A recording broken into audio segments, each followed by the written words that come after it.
Hello and welcome to Autism in Conversation with Auticon, a podcast from Auticon, a global IT consultancy whose consultants are all autistic.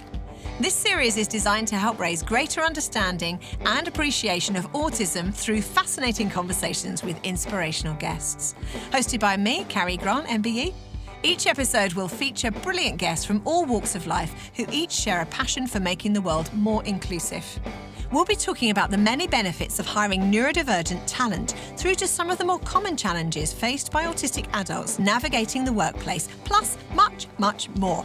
All of my 4 children are neurodivergent, so this is a subject that's very close to my heart, and I'm really looking forward to facilitating some great conversations about autism and hopefully learning some new things along the way. I hope you enjoy. Hello and welcome to the latest episode of Autism in Conversation with Auticon.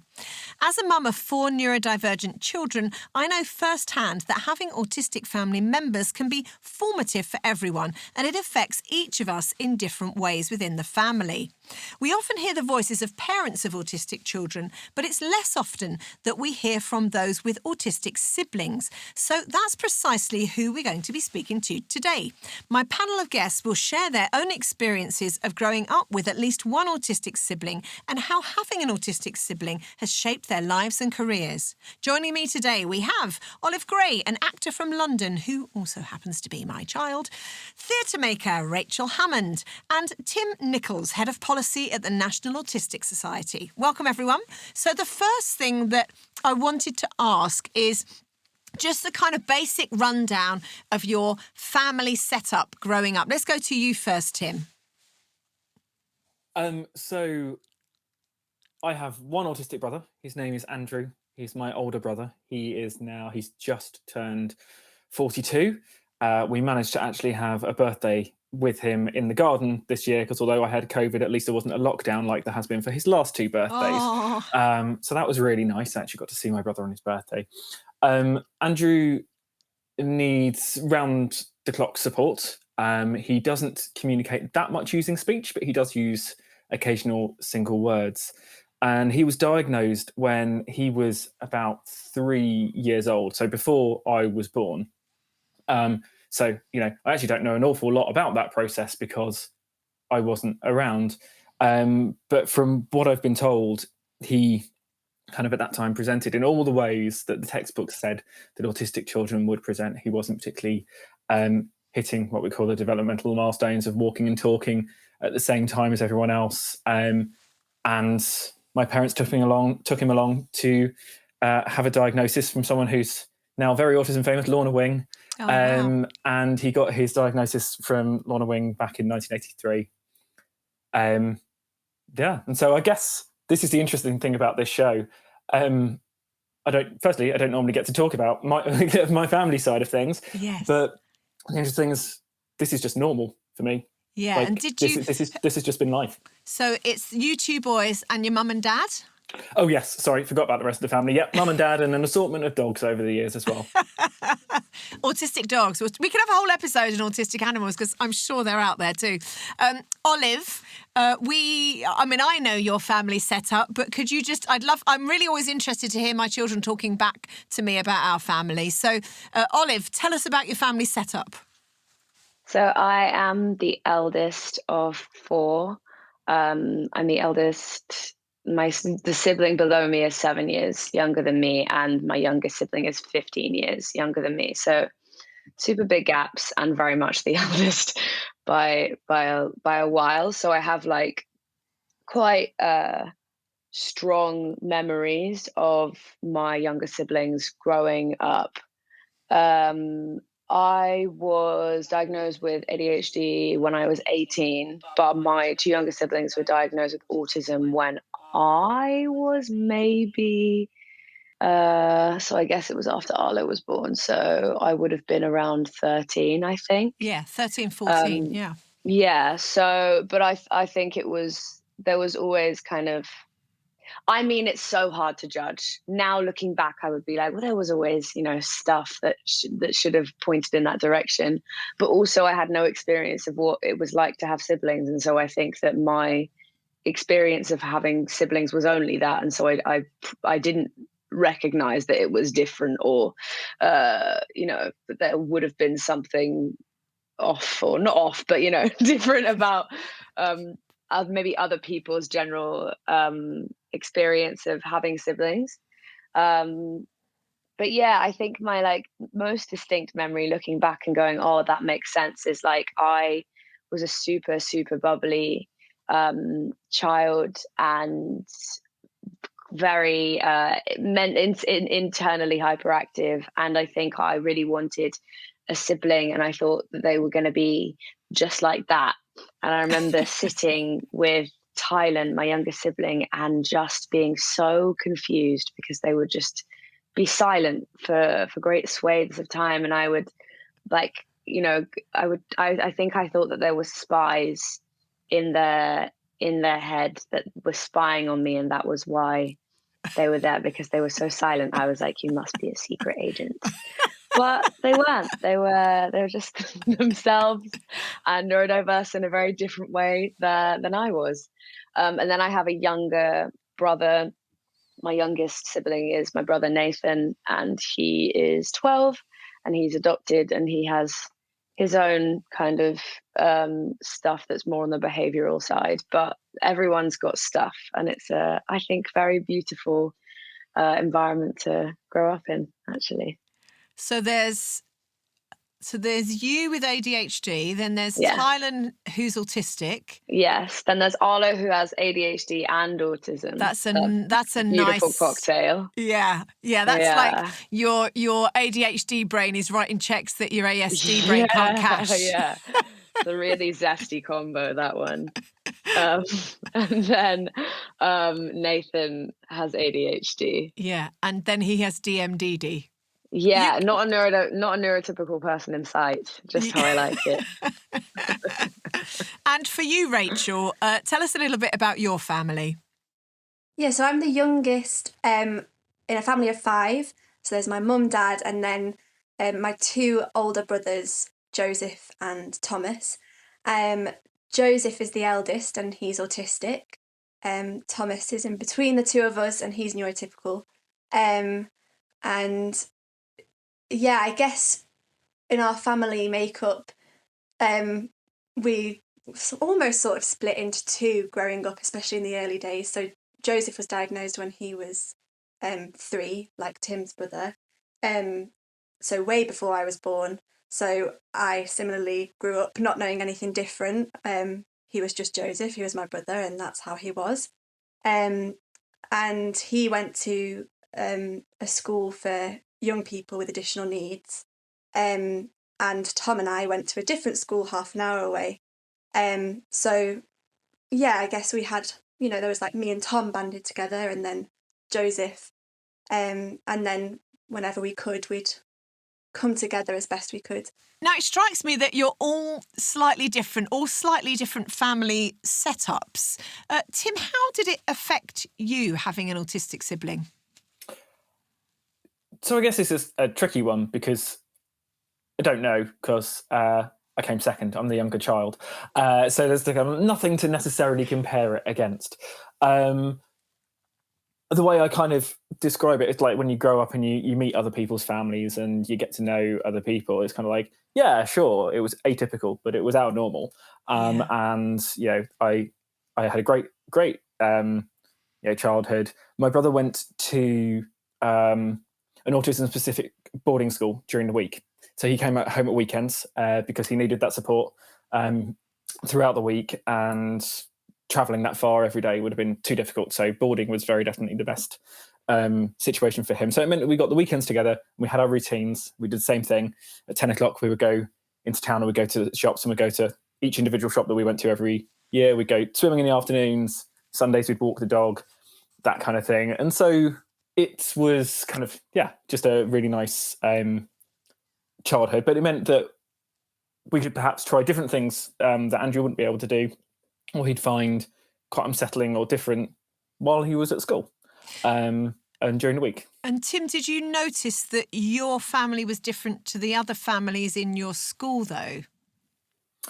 Yeah, although I occasionally played with my brother if we were both playing with Lego down on the floor or something like that. We tended to operate quite in our own bubble. Then again, he's 6 years older than me. He probably just didn't want his little brother around him, annoying him. And to be honest, in that way, I saw a lot of similarities with the other families that we were friends with, because I also saw a lot of other siblings who were really annoyed by their older or younger siblings. And it just meant that I annoyed mine in a slightly different way. And he showed it in a slightly different way. Yeah. And for you, Olive, how did having autistic siblings impact you? I think it's so interesting what Tim said about like how sibling relationships work generally and can be complex, and I think it's really hard to kind of dissect parts of me that have been affected by having an autistic sibling specifically, and the parts of me that have been affected by going from being an only child for 7 years to suddenly having 3 siblings. Well, over the course of time, but suddenly that was a big change. And so on that front, I'm really not sure. I think that probably the biggest thing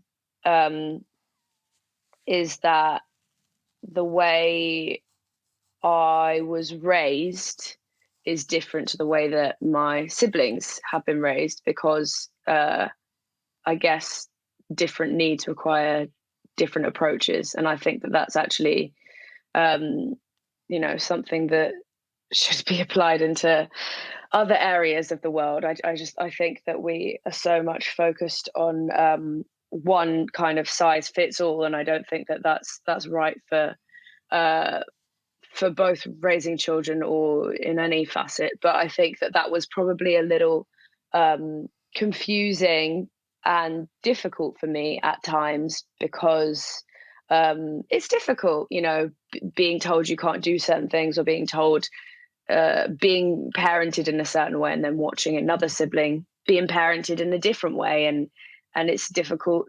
I think that was a long process for me, figuring out how I felt about that and figuring out, processing that, basically. Yeah, I really hear you on that. And I think I hear that part of you that has said, actually, it's important that everyone is brought up slightly differently. So I'm hearing that's the conclusion.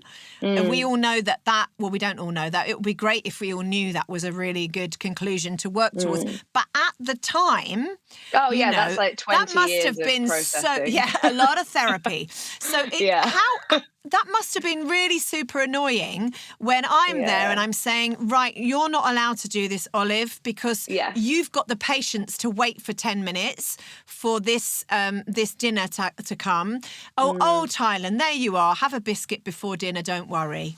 Yeah, it was hard. I think, I don't know, it's super complex. And I also think that like everyone's situation is different. And I think that I also, again, it's really hard to figure out what parts of that are growing up with an autistic sibling and what parts of that are that I know so many eldest children who feel that about the way they were raised, who feel, oh my gosh, I was given all these rules and told that this was, how I had to be. And then I have all these younger siblings who are treated completely differently. And so again, it's really hard to figure out what parts of that belong with, the neurodiversity of my family, and what parts of that are just like simple family structure that kind of is the case in so many families when, parents figure things out as they go, because it's kind of the only way you can figure it out. Yeah, and we certainly were working it out as we went, and still are. I mean, I think you're being very generous there, and maybe, and perhaps I'm giving a bad example by saying, you're not allowed to do this for 10 minutes before eating, and somebody else is.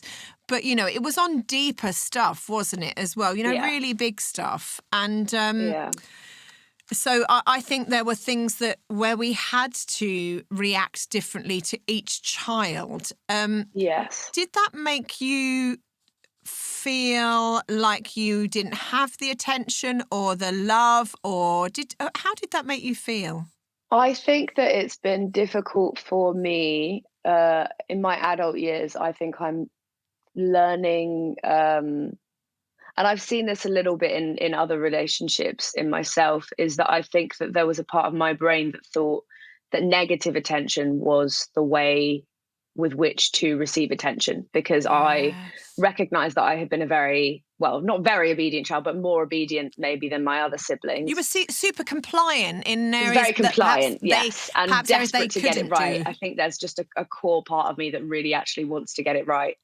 And I like that part of me. I think it's difficult when sometimes that doesn't work because of my own neurodiversity, and like, you know, my differences sometimes mean that I can't get it right, and that's difficult for me. But I think that I've had to really, that was difficult, feeling like, oh, if I'd have maybe complained more, or if I was less compliant, or if, you know, if this had been more difficult to get me to do, then maybe things would have been easier for me or better for me. That was definitely, and is definitely, something I'm still working through.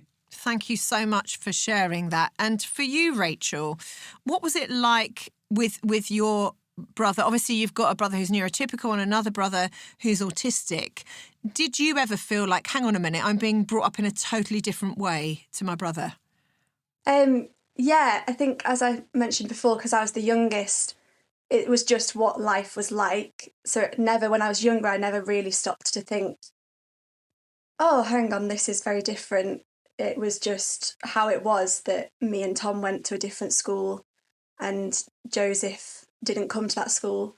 But I think as I got older and reflected on it, it was very apparent that I just suddenly realised, oh, hang on, like, because before Joseph went to school, he would be at home with my mum, and my mum trained up loads of volunteers to help Joe, because my dad was always at work, so mum was very much his primary carer growing up. And so they had like a whole thing where they raised money for a porter cabin to go in the back garden so that Joseph could have his own special space, to sort of, basically for my mum to just really get to know him. And and as I say, she trained up loads of people to do that with her. So as I got older, I think there was this thing of, hang on, Joseph has this whole playroom dedicated to him and a whole team of people dedicated to get to know who he is. But it's sort of just me and Tom just get on with it. And it's like, oh, of course you're going to go to that school. And because it was sort of expected that they already understood me and Tom because there was nothing to understand. But actually, the older I got, the more I sort of reflected on that and, the differences that brought. And I think the big thing for us in realising, oh, we were brought up differently, was that me and Tom would spend a lot of time at our grandparents' house because their house was near our school. I think it was just realising the difference between the intense trying to get to understand Joseph versus Tom and Rachel are doing their own thing. Which when I speak to my parents now, they're like, we did have dedicated time for you two too, I promise. And I'm like, I'm sure you did, but we don't really, that's not what sticks in the brain. All I remember is that you had this whole thing. And similar to what Olive was saying about, I think it was Thailand being like, oh, they've got a spy in their head. It was almost the opposite for me, that, Joseph was in this special playroom with like, oh, this mysterious, oh, what's going on in there? And I felt like the spy trying to understand my brother. So that's interesting that we both think of that in spy ways. The next thing I wanted to ask about was the access to your parents. Because often Olive touched on it a little bit earlier when they said about, the voice that shouts the loudest, if you like, or the one that has the biggest need. Do you feel, Tim, did you feel like in those weekends when your brother was home, did you feel like the access to your parents had perhaps gone down a bit? I suppose it was different. And yes, the access went down. I think the important thing was that it was always really clear that they still, the love was still there. And that was kind of really important. But I think because it was just the weekends as well, it was easier for me as a kid to be like, well, this is the weekend and Andrew does need more help and attention from them. I think it's interesting actually as well, because my brother, certainly when he was a child, was very attached to my dad. So actually would normally go off to my dad, and I think I probably balanced out by being then going off to spend more time with mum. It's interesting actually that even in a restaurant now, he'll still want to sit next to dad, and I'm not allowed to sit next to him. And that continues, however many years later. But I'm also saying here that I came to accept it, and I think it probably did take a while. I mean, I think partly because autism understanding was so much worse when I was younger. We still didn't know quite a lot of things about it. It was my own understanding, therefore, was less. So there would have been times when I clearly was annoyed at not getting as much attention or having to compete a bit more for it. Or sometimes I think realizing that I needed to take a back seat. And I think this is something, and I don't know if Olive and Rachel will agree on this, but from other siblings of disabled people, often I think their siblings have a fairly shrewd sense of when they need to not be the top priority, in a perfectly nice way, like not saying that they're kind of sidelined at all, but kind of knowing that your parents might need to focus on something else for a bit, and there'll be opportunities for you to have the attention again soon. But being able to yourself go, I'm not going to make a fuss right now because it's not the time. Yeah, I mean, Olive, not making a fuss. That's hard when you really do need to make a fuss, though, right? Yeah, I think that probably my problem was thinking that was like always the case. I think I kind of. I think it's difficult because I think that I, for whatever reason, have this kind of idea that sometimes I am supposed to have no needs, kind of on a continuum. And I think I normalized that. And then, of course, from that was birthed like resentment, which I hate. And I hate the idea that, and it's not actually resentment really directed at anybody, because there's also still the part of my brain that 100% is like, when push comes to shove and we're in that situation, without, beyond a shadow of a doubt, it's just ludicrous of me to make myself the center of a situation that I really know better than to do that with. But I think that something I guess I'm passionate about for myself and for other siblings. Like I have other friends who have siblings who are autistic or have other disabilities, and I think that I always want to create a space for those people to have their needs be a priority, because I know that sometimes it's just not an option, and that is just how it is. And I don't think that there is really a solution to that in the moment within a family unit. And maybe it is in terms of, having other times where your needs are priorities with your parents. But I think that, I think it's really important to, because I like you're saying, Tim, I think that it's kind of just built in that's a thing. I don't think we need to try to go, okay, my needs can't be the absolute center of things right now. I think that's kind of built in. And so I think that's something I also want to build into both myself and other people close to me, is that there are also spaces where you can have your needs be the priority, and there are also spaces with which you can just to have that outlet, because I think it's actually really important. Just like it's important for parents to get respite care, I think that it's important for siblings to have spaces where they're not kind of having to constantly be in kind of secondary carer mode. Yeah, I really hear. Thank you so much for sharing that, Olive. And for you, Rachel, were there times where you have felt like you're not the priority, or you're not allowed to take up the space? Yeah, as I say, like I think when we were at our grandparents', that was our time to take up space, but as soon as we were back at home, and I don't think it was ever a conscious thing. I think it's just, you know, you see your parents with a lot on, and in that moment, actually, they need to be with Joe. So you just naturally don't take up space. But it was something that definitely, again, as I got older, was something I'd really struggle with. And I had started therapy during lockdown because I moved back to my family home with Joe and my parents. So having gone and then come back, I thought, okay, I'm going to start unpacking these things.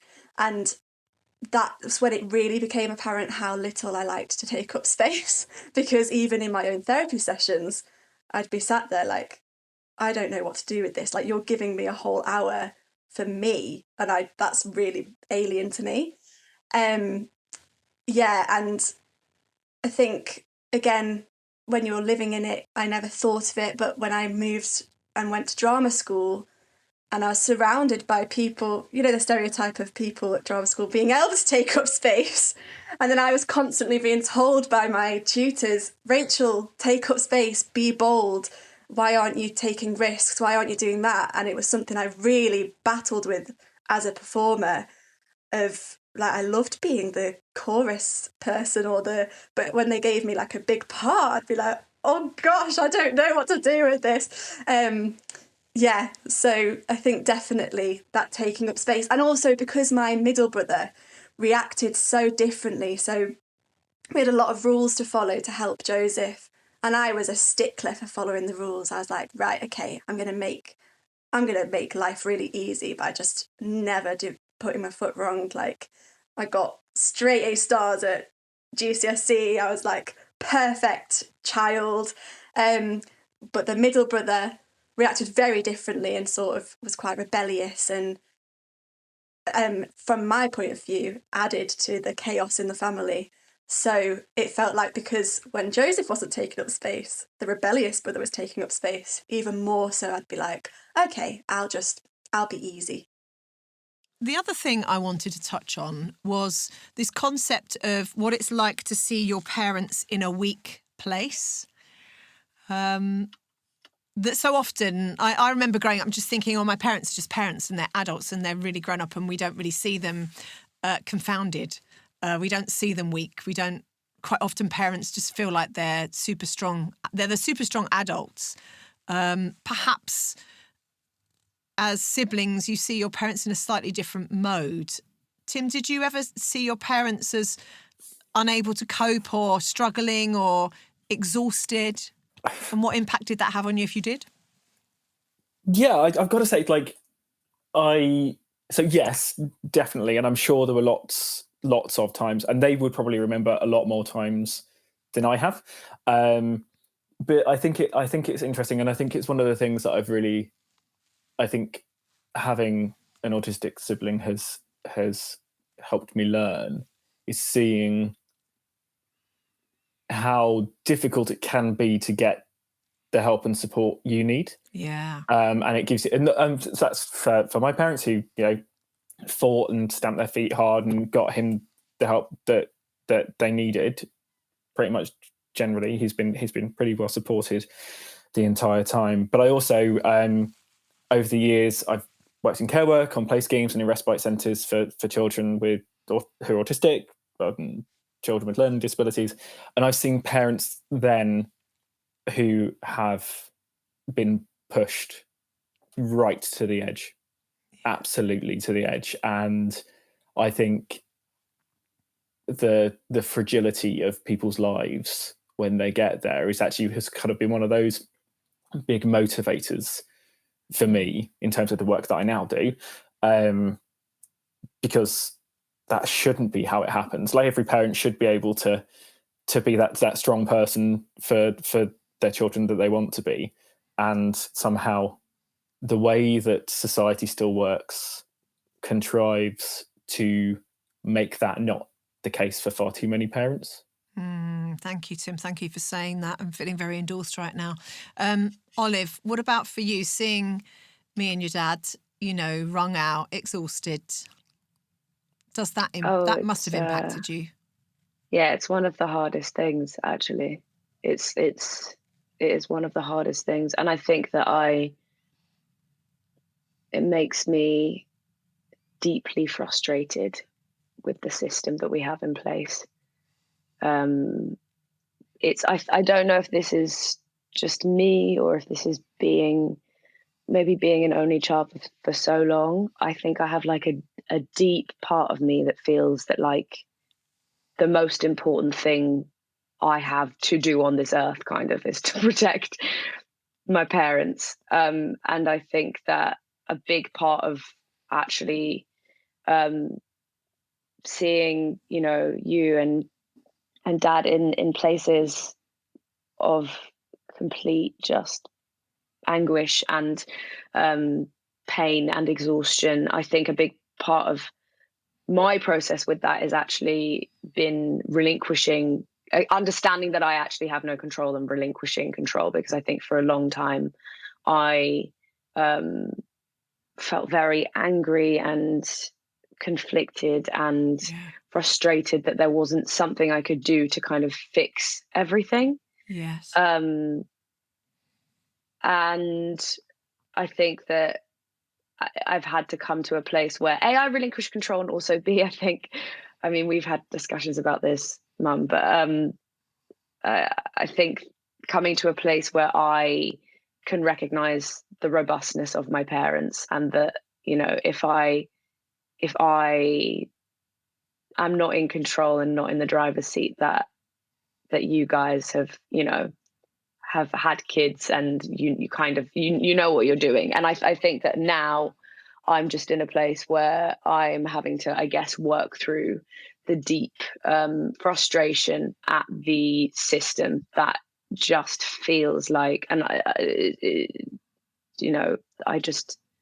it's heartbreaking how little funding the NHS gets, and even more so when it comes to stuff like this.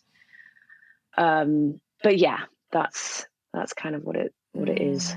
Thank you for that, Olive. Absolutely. The fight with health, social care, education, we're fighting on every front. And of course, you're witnessing that at close quarters. And for you, Rachel, what has it been like to see your parents in that vulnerable place where they're struggling? Yeah, so I think when we were younger, we were almost protected from seeing that by going and staying with my grandparents. And we were very fortunate to have that support unit. So even though my parents weren't getting the support they probably could have done with from the government and society, because this was early noughties, late 90s, early noughties, but they had this army of people around them ready to support. So my dad is a minister in a church, so we had babysitters coming out of our ears. We had my grandparents around the corner, so we were very, very fortunate to have that support. And I often reflect with my mum about, gosh, if you don't have that support, how on earth do you do it? So yeah, when I was younger, I think my parents were conscious of protecting us from seeing them struggling too much by shipping us off. Sounds horrible, but genuinely just being like, oh, go to this person's house or go to this person's house and we'll help Joseph as he's having a meltdown, or and stuff like that. But as I'm getting older, that's when it's really beginning to be like, oh gosh, this is really tough, particularly on my mum.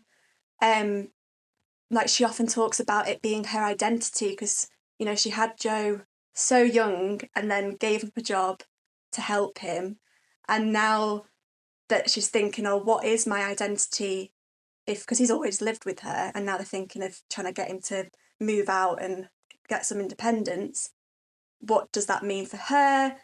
And so it's this weird thing of seeing, actually, you also need my support. So going home and making sure that I'm not too far away so I can go home for weekends actually isn't so much for Joe, it's for my mum more than anything, because she's, especially during lockdown, there's this 24/7 care for him, because he wasn't able to go to his groups, and he works at a garden centre 3 days a week, but he couldn't do that. And obviously there was so much change going on, so it was a really difficult time for him. But also on the flip side of that, my mum's support had sort of, you know, we grew up, like I say, in this world of people always being there to help, and then suddenly that all went. And seeing the toll that that had on my mum's mental health and well-being, I think has been massive for me in my, okay, yes, Joe needs me, but actually I think my mum needs me more. And that battle of care and feeling responsible, has been quite tough. Now, of course, in some ways, and we've talked about how it means that you grow up slightly differently because you are that sibling, but also it can affect our life choices and our career choices and what we do with our lives moving forward. All three of you, I know, impacted by this. Tim, you, none more so than you. There you are, head of policy at the National Autistic Society. Yeah, I just decided to go all in. You can't beat them, join them, yeah.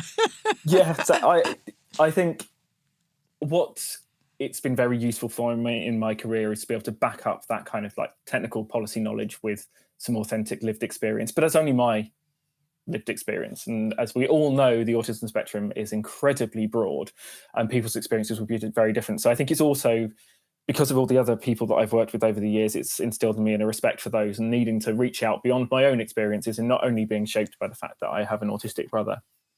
I think another thing that it's actually helped me do, and again, this was kind of that process of reflecting a bit of like, why was I internally rebelling against being an autism sibling a little bit, was kind of thinking, there are so many things my brother isn't able to do for one reason or another, or opportunities that aren't afforded to him because he's autistic, that I took the decision fairly early on, certainly professionally, that I would take absolutely every opportunity that came my way because he can't. Yeah, it's like being able to take advantage of your privilege.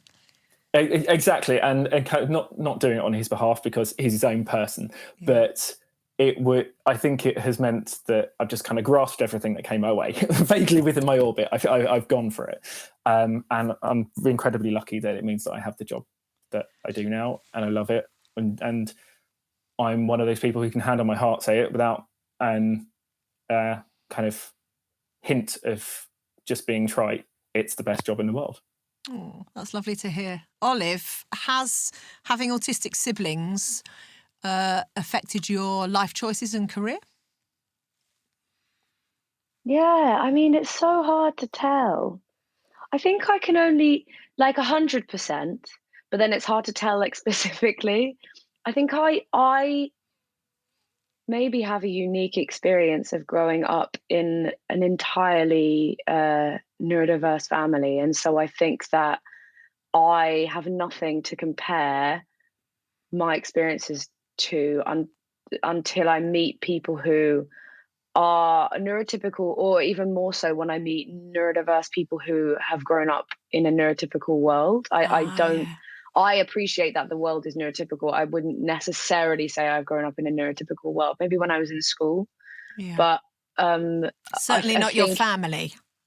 Right. And so I think yes, but maybe just because of actually what growing up in that environment has afforded me is like a quite a deep level of self-acceptance in my own neurodiversity. Like in our house, if someone drops a pot, every single person is going to flinch, and then that person will go, "Oh my gosh, I'm so sorry," or someone's going to say, "Look, I'm going to say something a little bit loud.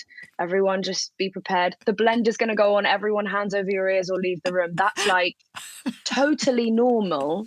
That I think that maybe my life would have been affected more so if I'd have grown up in a family where someone had turned on the blender and I'd have started crying, and then it would have been like, "What's wrong with you?" Yeah.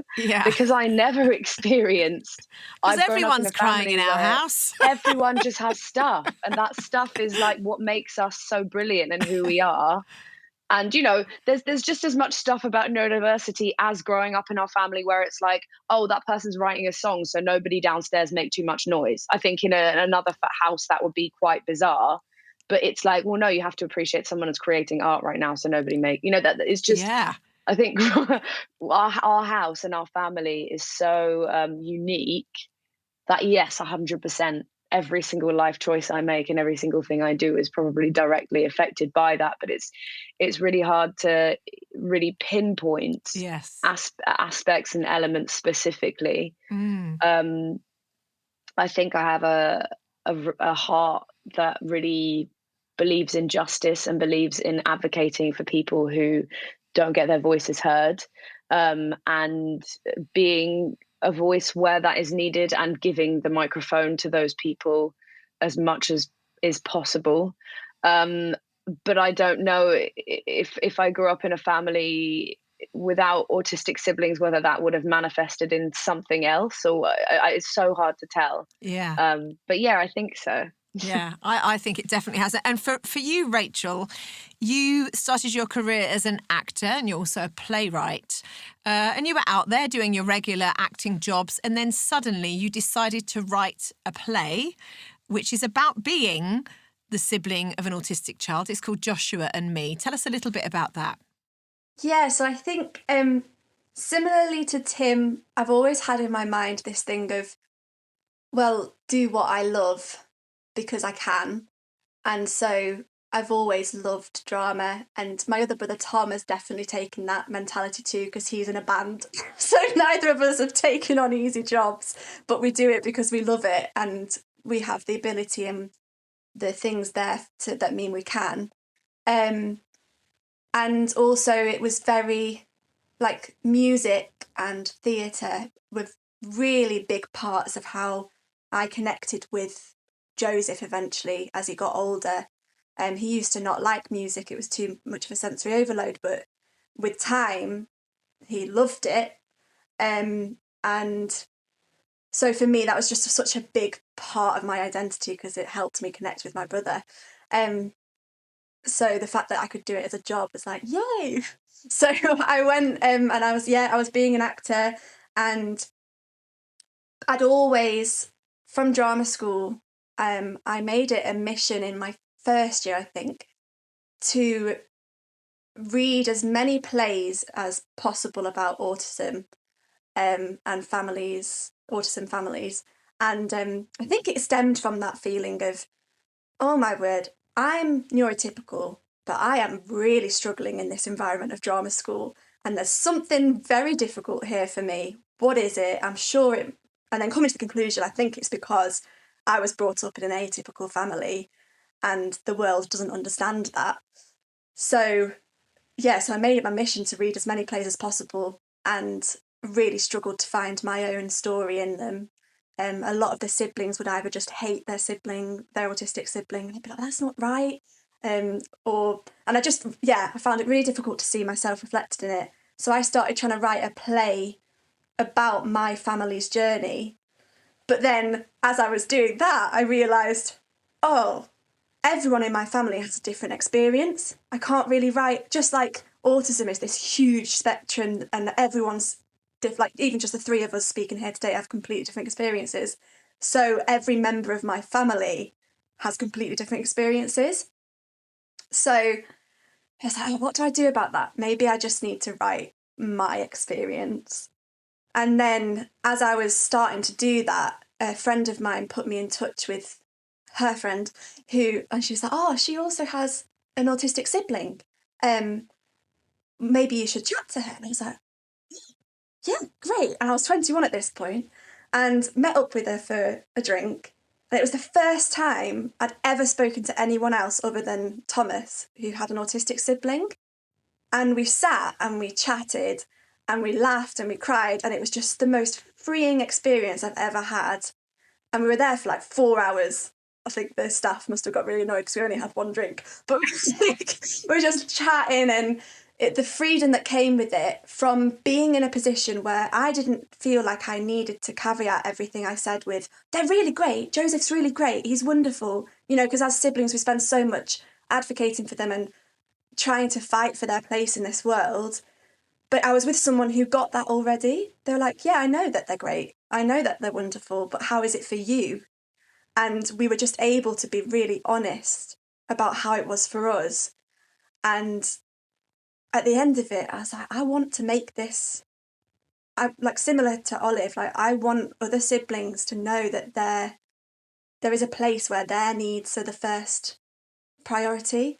And maybe writing this show, if I'm able to write this show and be really honest on stage about my experience, and I ended up interviewing other people who have autistic siblings and siblings with disabilities, and like including their stories into it too, but under the branch of this is my story, but poetic license, so the character's called Joshua, not Joseph, and Hannah, not Rachel, and all that.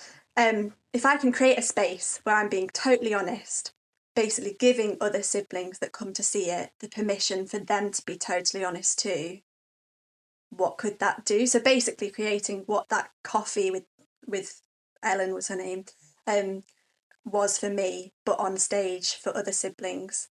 So I wrote it and got Arts Council funding to do workshops with other people, and here we are. I'm thinking, guys, there might be people listening to this podcast, perhaps who are parents, perhaps who are siblings themselves. What support? I want to ask what support was out there for you, but I know there was probably absolutely zero support for you because we were so busy fighting for the support for the autistic child and that wasn't forthcoming. So it's unlikely that we would have got support for the sibling. But what support, what would be needed, I suppose, is the question. What would you have liked, looking back at your younger self now or thinking about a young child growing up, what would you like to say to that person that's the sibling? Tim? Yeah, so I think you're right. And certainly when I think back, like there was very little support. I think what we might now call peer support. Sometimes are kind of informally done when we were involved in local organisations, and so I would meet the siblings of other disabled or autistic children at things. Sometimes we'd get on and chat, and that would be cool. But there wasn't really anything particularly formal back then around it. And I always did think then that it was a gap.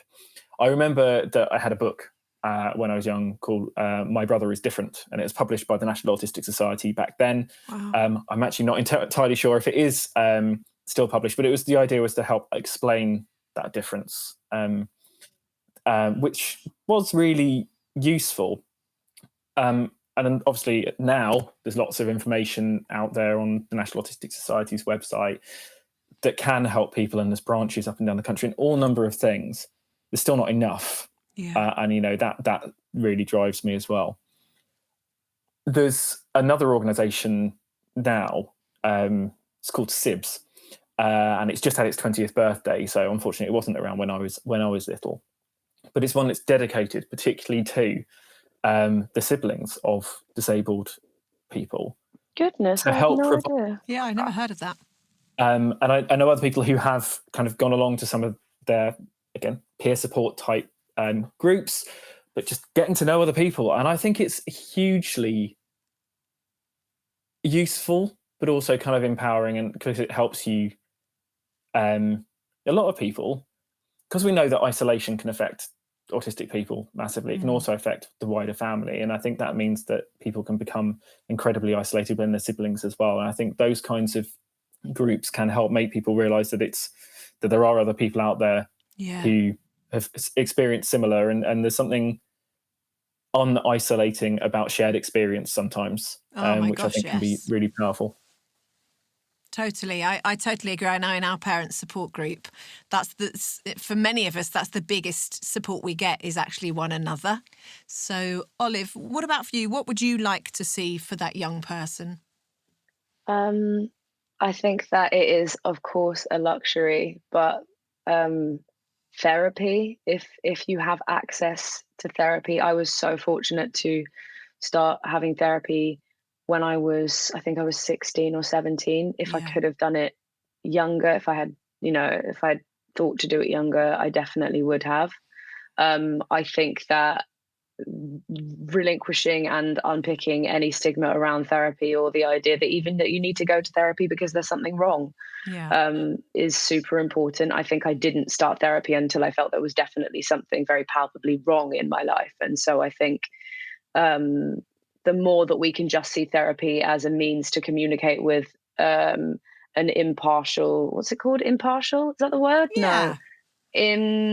What is it? Impartial, yeah. Someone who's impartial to the situation. Impartial, unbiased, with an unbiased, someone who's impartial to the situation is super helpful, especially I think as a sibling, because I think that, I don't know, I would assume that it's the same for other people, but I definitely think there's a part of me that never wants to take up too much space. I think a big part of me is always not wanting to overload anybody any more than they already are overloaded, or take up anyone's brain space any more than it's already been taken up with people with bigger needs than mine. And so I think that it's actually really important to be able to have a place that you can go to where you can just talk and talk and talk and not feel guilty or like you're burdening that person. I think also support groups and group therapy. I have a few friends that have group therapy. If you have any friends who are in the same position, that's also amazing. But group therapy is just really wonderful. I mean, even just as Tim mentioned, that SIBS website, I just looked it up on my phone, and it actually made me like feel like I almost was welling up. Like even just seeing that there is a space that was made for people who have my experience is deeply moving, because I think that that would have occurred to me that there would, because I think that maybe when you have disabled siblings, it doesn't always occur that there would be a space, or there's like another space where your needs are like actually like they're like really top priority. And I think that it's really beautiful to have support networks and communities where you can feel seen, and also it's re-energizing, and the energy that we put into either being a secondary carer or being a support, or just being a sibling.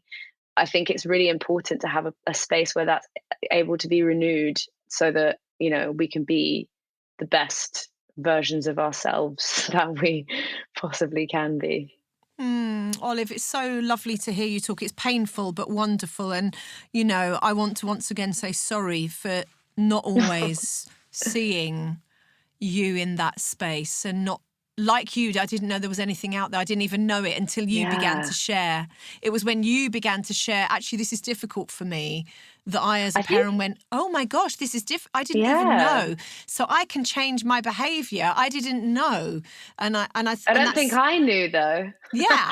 I think that's the problem. That's why I say like people need to start having therapy before there's a problem, because it took me to realise there was a problem to go, oh, therapy. Yeah. I think that if we just go, you don't have a problem, that's fine, but just have someone that you can once every 2 weeks or once a week talk to. Yeah. I think, very quickly you go, oh, actually that is a problem. I didn't even realise that I was struggling with that until I've talked about it for an hour. Yeah, and I feel this is so important. This is why I really wanted to do this episode on this podcast series, because I think these are such important conversations that many parents, I'm listening to my own child say this stuff now, and I just think I learned that too late. Well, it's never too late, but I learned that later than I should have.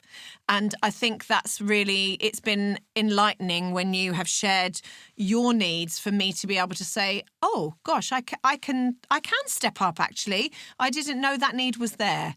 So thank you. But also I think that just like there's not the support for siblings, there's also not really the support for parents. And I think that sometimes it's only within environments where you can talk these things through that you can like have realizations like that. Yeah. I feel like, it's really important. It's really difficult, And for you, Rachel, I know that when you wrote your play, you were a little bit like, oh, I hope my mums and dad are going to be okay with this. You know, there is that thing of just going, I don't want to take up the space. What would you say to that young child that is growing up, yourself or another child that's growing up? How would you want them to be supported? Yeah, I think a big thing is just acknowledgement. I think no one ever said to me growing up, oh, this is probably quite difficult for you.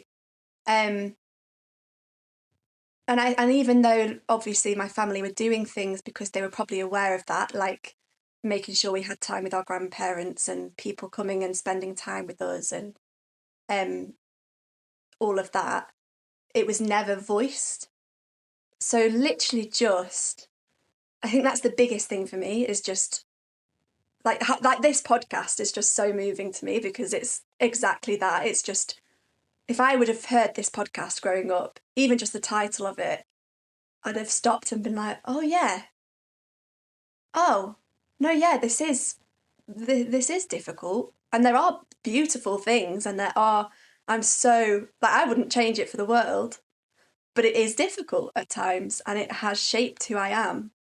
And I think I spent so much of my early adult, I'm still in my early adults, but I've spent so much of my early adult life gaslighting myself for how I felt, that I think just the acknowledgement has so much power. And I think that's like advice I'd give to anyone who knows anyone, like literally just taking them to one side. You know, if, for example, the amount of times that I'd like sneak into Joseph's bedroom and play with his trains, and then he'd come back and realise a train is out of place, and it would set him off into a meltdown. And then the response to that would be, you know, Mum would have to send me to my room, calm Joe down, and then come to find me. What that does to you, I think, of like, oh gosh, I've done something wrong, but actually it's just, you haven't. It's just that they needed to deal with your autistic sibling first. And if in those moments just the words, I know this must be really difficult, had been said, the power that holds, I think. So yeah, I think that's the advice. If I could go back, I'd just literally sit with little Rachel and be like, yeah, this must be quite difficult. And that's okay to feel the difficult things. You don't have to gaslight yourself and say that it's all okay, because we know that you still love him, and we know that you wouldn't change him, but you can also accept that, okay, this is quite tricky.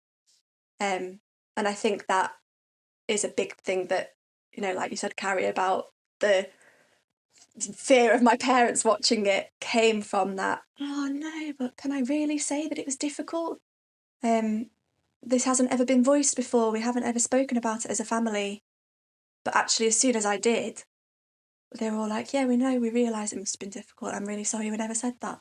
Well, this has been an incredible episode of this podcast. Thank you so much to my guests, to Tim Nichols, to Olive Gray, and to Rachel Hammond. Thank you so much, guys. I feel like I've learned and gleaned so much more than I even expected, and I'm really hoping our listeners have too. Thank you. Thank you. Thanks. Thank you. Thank you so much for listening. We really hope you enjoyed this episode of Autism in Conversation with Auticon. This episode was recorded in April 2022, and contributors are using community preference language at this time. Recording and production was at Strathmore Studios in Clerkenwell, London, and it was engineered and edited by Billy Godfrey, and music was by The Lethargies. If you'd like to know more about the podcast, would be interested in applying for a job as an Auticon consultant, or would like further information about how Auticon can help support your business, please visit auticon.co.uk. That's all from us this time. Bye for now.